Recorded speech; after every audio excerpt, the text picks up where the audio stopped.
Bonjour, c'est du français aujourd'hui. Je suis venue en forêt pour déposer le compost, des épluchures, des choses comme ça.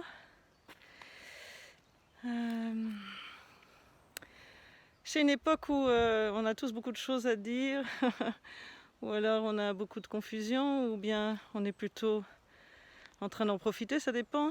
Mais je voulais parler de quelque chose du point de vue de la pratique du dharma, du bouddhisme, en tout cas tel que j'ai eu la chance de le recevoir et d'essayer de le pratiquer, de le comprendre. Et c'est une notion très importante de l'importance de s'appuyer sur des choses et en même temps de comprendre que les choses sur lesquelles on s'appuie pourraient devenir des concepts. Donc par exemple, ma beauté, mon masque, pas de masque, avec un masque, sans masque. Il fait beau, il fait moche. Je suis bien, je suis pas bien. Je suis jeune, je suis vieille, une femme, un homme. Tout ça, c'est des choses qui me permettent de m'appuyer sur une certaine stabilité, parce que mon corps, il change à chaque instant, mais éventuellement, il a un squelette qui va durer. Le squelette, il peut même éventuellement durer des siècles. Donc je vais m'appuyer sur des choses, mais si ces choses deviennent des concepts, si je fais un concept de moi-même, de mon corps, de comment les choses doivent être, elles doivent pas être, de ce que je pense, de ce que je pense pas, ça c'est bien, ça c'est pas bien, eh bien je me fourre le doigt dans l'œil. J'ai décidé de parler librement. Voilà, et donc je le mets, j'ai un masque ou j'ai pas de masque. C'est très bien et en même temps ça n'a pas beaucoup d'importance.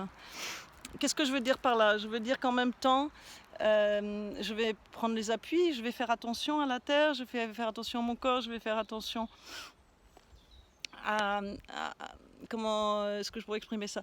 Je vais faire attention à générer une énergie qui soit plutôt une énergie à la faveur de la vie, à la faveur de quelque chose qui fait du bien à moi-même et aux autres.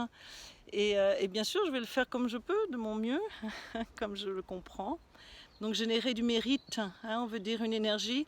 Ce mérite, c'est une énergie qui fait que notre vie est un trésor au lieu d'être un cauchemar, disons, pour résumer les choses justement dans des paroles qui sont des concepts. Et donc au-delà du concept, la réalité absolue, c'est qu'au-delà du concept, même cette chose-là que je suis en train de dire, il faut que j'accepte aussi qu'elle ne soit pas consistante.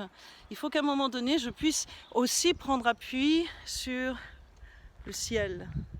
Donc terre et ciel, n'est-ce pas? Donc je prends appui sur terre, donc vous voyez, je prends appui sur terre, et je vais prendre appui aussi sur le ciel où il y a justement le soleil, la lune, les étoiles, d'autres concepts, mais où cette immense vacuité permet aux choses d'apparaître et de disparaître. Et donc ça, c'est très très important. C'est très très important. C'est comme le silence par lequel on parle. Parce que sinon, chacun les uns et les autres deviennent des maîtres spirituels qui n'en sont pas, parce qu'ils n'ont pas... nous sommes nombreux à dire des choses, mais en fait, nous n'avons pas du tout la compétence pour guider les gens de ce point de vue-là. Pas du tout. Pour avoir cette compétence-là, il faut déjà avoir réalisé la non-dualité. Mais on peut bien sûr s'entraider et on peut aussi évidemment être dans cet échange entre nous. Donc voilà, je voulais parler de ça. Je pense que c'est cette forêt qui me fait cet effet à chaque fois que je viens ici. Vous voyez, donc vous pouvez et nous pouvons tous nous détendre par rapport à nos concepts. Parce que si nos concepts ils nous servent à flipper, à être mal et à se disputer, sincèrement, est-ce que ça vaut vraiment la peine? D'accord. Donc, l'histoire de méditation. La méditation en tibétain, ça se dit s'entraîner, c'est même pas s'entraîner d'ailleurs, c'est se familiariser avec. C'est devenu une habitude que d'avoir une perception présente au ciel tout en étant sur les appuis de la terre. C'est-à-dire qu'en même temps, bien sûr, mon corps il marche sur terre. Donc pour les danseurs, c'est vraiment magnifique parce que vous avez cet entraînement, n'est-ce pas, avec Raji et moi, que le corps nous donne comme instrument. Et c'est un instrument de perception, ce n'est pas juste un instrument de torture. C'est un instrument de perception.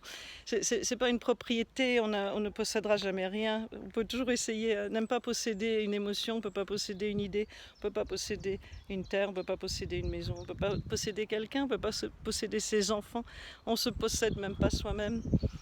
Donc c'est ça, à un moment donné, où tout se dérobe sous nos pieds, parce qu'à un moment donné, on avait vraiment cru que ce tapis volant, il ne volait pas. Mais si, ça vole en même temps. Mais il y a un paradoxe. Et ce paradoxe, il faut se détendre avec parce qu'il fonctionne en fait. Il n'y a pas besoin de le faire fonctionner, il fonctionne. Bon, peut-être que ce que j'ai dit, je ne sais pas. On verra. Vous me direz, peut-être. Ciao.